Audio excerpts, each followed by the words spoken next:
I'm going to make a function name square. Let's make the argument as number. We'll return the square. Okay, so num multiply by num. So this will give the square of the numbers. Let's make a list name list underscore 1, and here I am going to put the number still 4. So now we'll print the list of map. So what this map function will do, it will apply a single transformation function to all the iterable elements. So it will take two arguments. So the first argument is our function square, and the second argument is our list, that is list1. So when we print it, we can see the square of numbers. So similarly we can also use lambda function. So list and then map, okay, and then lambda, and we'll put num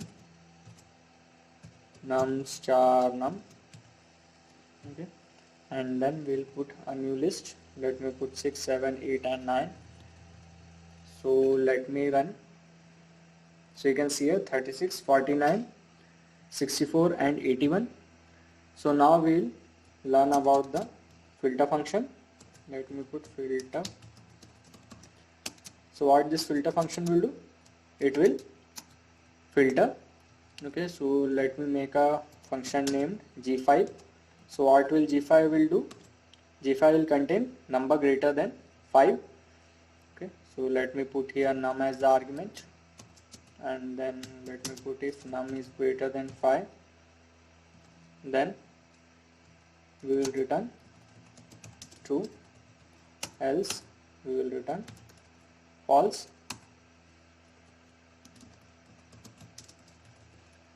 We will make another with the lambda function, let's say g10. Okay, so here it will contain greater than 10.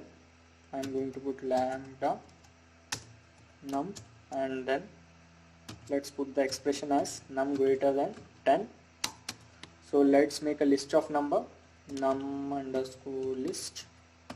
This list will contain some numbers. Let me put some numbers like this. Okay. So these are some numbers. So let me print by using the filter method list and then the filter method.